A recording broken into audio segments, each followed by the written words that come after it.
Build creative confidence. Beat the inspiration addiction. Join the Writer's Gym.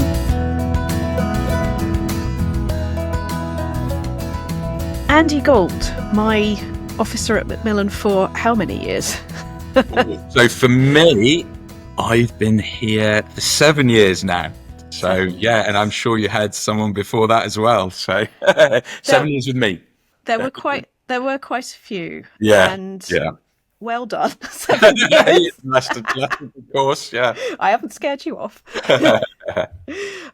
We met 7 years ago, and I was already doing Green Ink sponsored write for Macmillan Cancer Support. And just to give people who might not know a little bit of an introduction, the sponsored write originally happened in memory of a friend of mine who died when we were 25 in 2007, and Macmillan Cancer Support was her chosen charity at her funeral. And I'd met her through youth theatre and also through Roehampton University, where we were students and where I now lecture. And she was my introduction to Macmillan and all the very different ways that Macmillan Cancer Support helps and how it does what it says on the tin. And so I wanted to do something in memory of her, and it started as theatre and it moved into new writing as I moved from theatre to writing. Yeah. And I think just what I fell in love with in this idea was that it's always been a bit of a struggle in that there's the part of your brain that starts going, what does this mean, rather than what, God damn it, is it? Yeah. And the but, I'd rather have her. Well, yes, of course, I'd rather have her, but that's not an option. And you either have the nasty thing happen, or you can have the nasty thing happen and learn something from it, do something on the basis of it. And I wanted to create something. And I think looking back on it, certainly one of the things that I adored about Sophie was how she did see people creatively. Yeah. She did see opportunities. She took people as she found them. And I think that probably when she said to me, when she got the news that cancer had come back and that time was limited, I remember her saying to me, you will have to deal with this in your way, and recognising that where you might get, and I did get from other people, oh, but you weren't her closest friend, or this, that and the other. And it's like, well, it's not about that. Everybody is unique. Yeah. And everybody's on their own journey. And I think as a writer, that is something important, that we're finding out what makes people tick, why we do the things we do, good and bad. And so for me, getting writers sponsored for their time and not their word count, that for me importantly reflects Macmillan Cancer Support's mission about quality of life for everyone affected by cancer. So that's what I've been raising money for, and that's what this year our title, which is always something to do with green, because Macmillan and because my favourite colour, but mainly because of Macmillan, Green Ink sponsored write. This year's title is Somewhere That's Green. Yes, and that's been chosen by Rhianna Pratchett. Yes, it's a good one, isn't it? Yeah. It certainly gives you plenty of scope, doesn't it?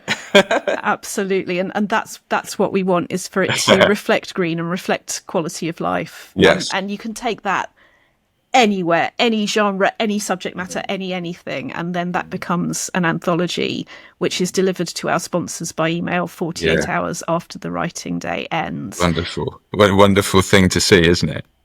It's a wonderful thing to see. I so enjoy being part of it, and I enjoy the community. And a lot of the guests on the podcast either have written for it or are going to write for it. So yes, it's all the things you want community to be. What about you? What about you and Macmillan Cancer Support? Yeah, so I joined Macmillan in 2017. It was. I joined actually in the gift aid team, then moved into fundraising, which is where I met you, Rachel. And obviously been there ever since. My story came very much from relatives as I was growing up who'd had support from Macmillan, and seeing the iconic Macmillan nurses, if you like, which I'm sure is what everyone thinks about when they think of us as a charity. But, there's a reason, I guess, that people think about Macmillan nurses, which is that so many people have had a Macmillan nurse or had a family member who's had a Macmillan nurse, and the love and the care that they give to people both affected by cancer, but also who are in perhaps the latter stages, or in the opposite way or are recovering is something that I remember from growing up that I'd never experienced before, and I've never really seen since. So when I decided to move into the charity sector, Macmillan was definitely my charity of choice. And yeah, I've absolutely loved working here. It's been an amazing experience seeing the difference that Macmillan make to people's lives. And our strapline is, whoever you are, whatever it takes. And that's kind of what we try and do, which is that we're trying to basically reach everyone if we can now. Obviously, that's such a difficult thing to do because, it's scary that the cancer numbers at the moment, just rising and rising. There's 3.5 million people living with cancer in the UK at the moment. That'll probably rise to 4 million by 2030. So only 5 years time. 280,000 people alone in London. So last year we reached 2.5 million people, which is wonderful, incredible, through one form or another, whether it be through nurses, whether it be online, whether it be through our phone lines, that kind of thing. But that's still 1 million people short. And we want to try and make a difference to everyone. So that's kind of our big goal, if you like, for the years to come. Given that the numbers are increasing, we want to try and get to more people, and that's a hard thing to do. But it's meant that it means that we need to kind of focus our resources in perhaps a different way to the past, where we used to zone in perhaps on particular people who perhaps had always traditionally supported us, whether it be, Macmillan committees, kind of your archetypal Macmillan supporters. And we're trying to broaden our approach as much as we can, focus more on ethnically diverse communities, more deprived areas. We're focusing more on 20% more deprived areas because the cancer survival rates of people who live in the 20% most deprived parts of Britain are shockingly poor compared to the rest. So focusing, on that as well. People from the LGBTQIA plus community, we're really trying to focus in because they've traditionally been underrepresented when it comes to people who've contacted us. So we're trying to broaden our scope to basically reach everyone. That's kind of our and get everybody to recognise that it is exactly what it says, that if you are affected by cancer, talk to us. Yes, exactly. Because it's not just, like I say, the nurses are what people associate us with, and the amount of time you go to events, people say, oh, a cancer nurse, my cancer nurse was amazing, or a colleague's cancer nurse or a family member's cancer nurse was amazing. But it's not just the support you get there. We have our telephone line, which is incredible. The amount of support that people who I speak to say that they've received from our telephone line, just having a listening ear at the other end, someone to talk to, and whether it be to ask for information or often just to have a bit of a rant and say it to that person and say, I can't believe this is happening to me, and the other person at the other end, rather than saying that to a family member, the person at the other end is someone they don't know, and they can listen and help that person off their chest. It's interesting you bring that up, because this is something that comes up for me in the Writers' Gym, in my wider coaching, and obviously a lot of Writers' Gym members are sponsored writers. It is astoundingly common for people to have grown up with a sense that it is somehow more noble to do the stiff upper lip, to push emotions out and away. And many clients will be able to recognise that somebody else opening up to their friend, opening up for coaching, where it is more objective driven, and we are working out what they want and what they need to learn about themselves and get used to about themselves so that they can make it happen. And so many people who come to me a long time after, telling me how great what I do is, and that somebody else they know would really benefit from it. But there's something very human in not realising you are invited to that party, or that party is for you. And I sort of feel like I'm hearing something similar when you talk about service users and the service users that could be. Yeah, it's so true. You get, on both sides of that coin, you get people who are actually going through the cancer experience. You say, oh no, I wouldn't want to bother anyone. That's the thing you often hear. I wouldn't want to bother anyone. No, it's, I'm fine. I don't, I'm sure there's people more deserving than me. And you think, well, no, you're going through this as well. You are as deserving.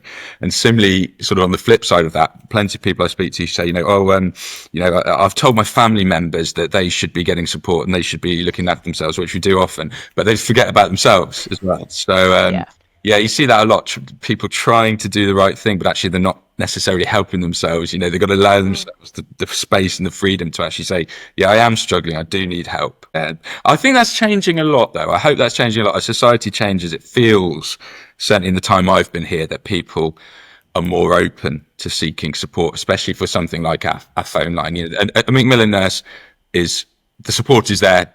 And when you receive that Macmillan nurse, you have that support there. It's sort of right in front of you, if you like. But something like the support line takes you to almost say, right, I'm going to call this number. And a lot of people before perhaps didn't feel they could quite take that step. But I think that is changing, which is great. Yeah. I realise there's probably a lot of examples of what I'm about to ask you, and I'm very much up for a lot of examples. When people don't think of calling the support line, what are the things you wish they knew were part of that support, or what support entails? I think what people don't realise until they call is that it's not just a case of calling the support line to say, this is my particular cancer, what can I do to improve my situation? It's not just, there is that. We have amazing doctors, nurses on the support line who will provide medical advice, but we also have advice on benefits. We also have advice on physical activity, exercises, things you can do to support around your cancer experience. We have advice on the emotional side of things, directing people towards a more emotional support. So actually the medical advice is there, but it's only one part of really kind of four main features. The kind of the financial advice, physical advice, emotional advice is all tied in there as well. Basically, could you break those down a little bit? No, of course, yeah. In any order at all? Physical or financial? Yeah, so financial support. So previously we had Macmillan grants, as part of which were basically small, specific amounts of money that essentially people could apply for, as part of our aim to broaden our reach. Because the problem with the Macmillan grants was that, of course, only certain people, there's only a limited pot, if you like. So only a certain number of people could access those grants, and you're then missing people who weren't able to access them. So now, because of wanting to extend our reach, basically, we've now got a situation where instead of Macmillan grants, we're doing more directing of people towards financial awards that they're allowed through the government, but also we're improving our benefits advice line, if you like, so that we can say to people, okay, this is what you're entitled to. So instead of sort of giving you a £200 grant and saying, there you go, there's £200, bye, which is perhaps the case that might have happened in the past. You're saying, right, now if we spend an hour with you, filling out a load of forms for you, these will ensure that you can then access that money on an ongoing basis. So people who don't even realise that they're entitled to support. So people who don't even realise, for example, that cancer is a protected disability under the Disability Discrimination Act. So you're allowed to access so many things through that as well. So there's so many different avenues that people aren't even aware of from a financial side that can help that make their life so much easier. Brilliant. And physical? Yeah, so we offer, so we have Macmillan physiotherapists, which people can access through their Macmillan nurse or through their GP. We also have things like, for example, classes that we offer in different areas. So people through their local hospital can find a Macmillan class, for example, Zumba or Pilates or something like that in a particular area. So they're kind of the main things from a physical side. But of course, the good beauty of Macmillan nurses is that they are also trained in helping people from the physical side. So when someone has a Macmillan nurse, they can provide them with support on exercises and things that they can be doing to improve their general health.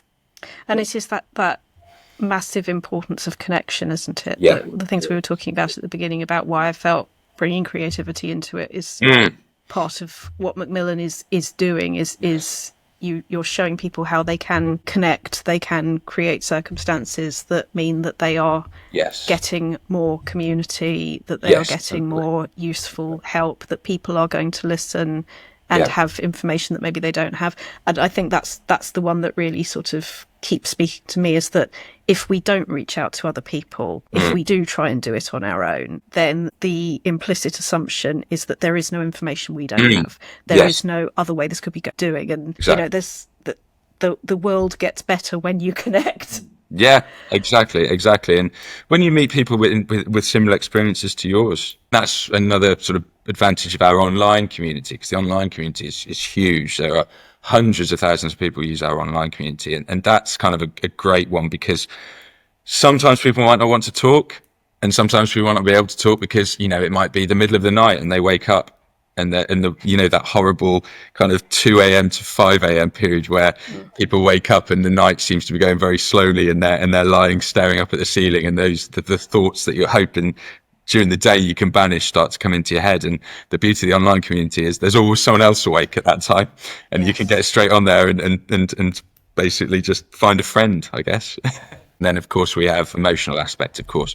So we have firstly, our call handlers on the support line are extremely highly trained in speaking to people and having that emotional intelligence. So they, as the sort of, it almost feels unfair to call them the gatekeepers, because they do so much more than that. They're the first voice that someone will speak to when they call.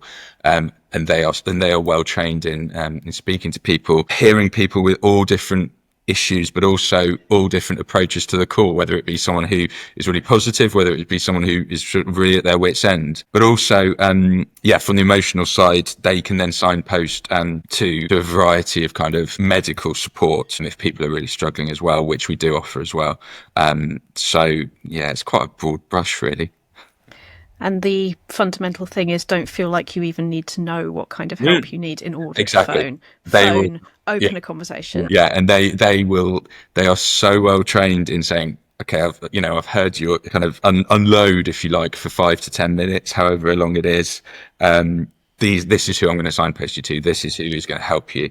And it makes such a difference. And the beauty of it is that it's so wonderful, because I've spoken to people on the support line for various things, and they never make you feel as though they're waiting to take the next call. It's so wonderful. They let you take the call at your own pace. If you're on for an hour, doesn't matter. There's no kind of number of calls that they need to speak to, the number of people they need to speak to a day. If you need an hour to talk to them, they'll talk to you for an hour. It's a really amazing service. It's always so lovely to hear that the awareness that talking is a gate that opens, that show up and say where you really are, and don't feel like you need to know what the result's going to be. Open the conversation.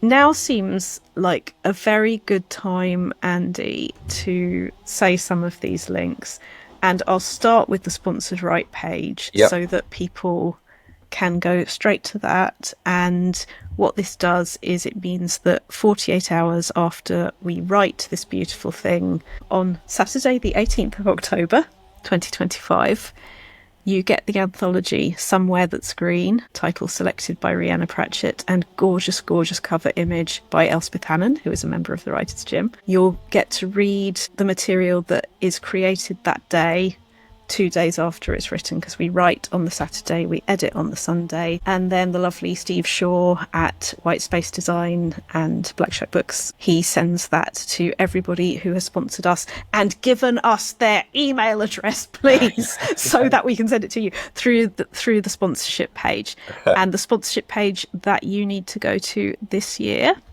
is, as always, justgiving.com/page/somewhere-that's-green.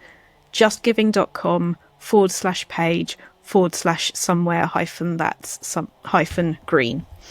Andy, would you talk us through where to start, where to go to if people want to contact Macmillan? So yes, basically from the point of view of if you require support, we've talked about the support line. If the support line isn't for you, we've talked about the online community. If you're in a situation where you yourself are affected by cancer and you need the medical support, of course, your GP will hopefully be able to direct you to a Macmillan nurse, and hopefully, usually through your GP, when you're first diagnosed, you'll get access to a Macmillan nurse. I think we have to ask about that. Hopefully, if for any reason that doesn't happen, yes. What do we do? So if it doesn't happen, when you go to your hospital, for your hospital appointments, whatever it might be, operations, that kind of thing, speak to the people who within the hospital who you have been directed towards, but also often your hospital will have Macmillan representation, where usually an information or a support centre.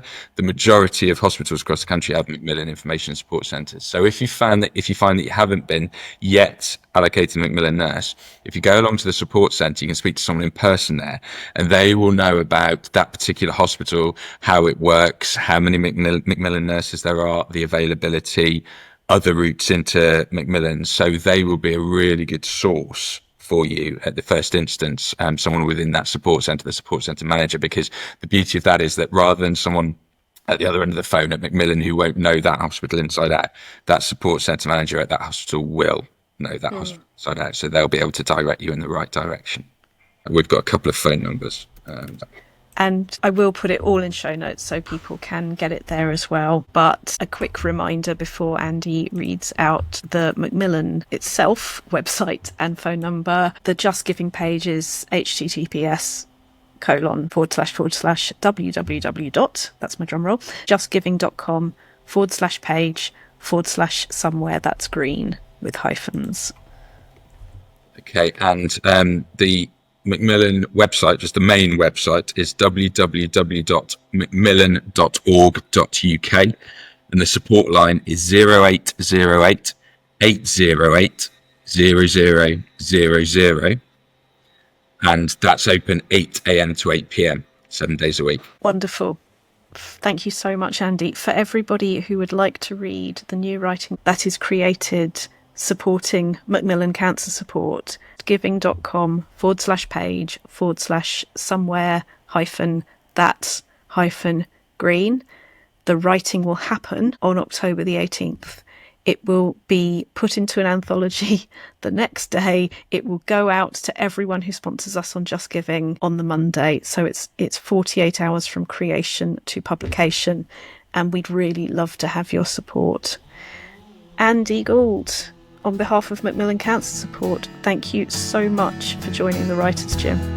Absolute pleasure, and thank you for having me. You've visited the Writers' Gym with author and coach Dr. Rachel Knightley. Production and sound design are by Ashley Lexine, and theme music is by Chris Gregory. To join a Writers' Gym workout online or in London, as a guest or as a member, visit writersgym.com or email thewritersgym@rachelknightley.com.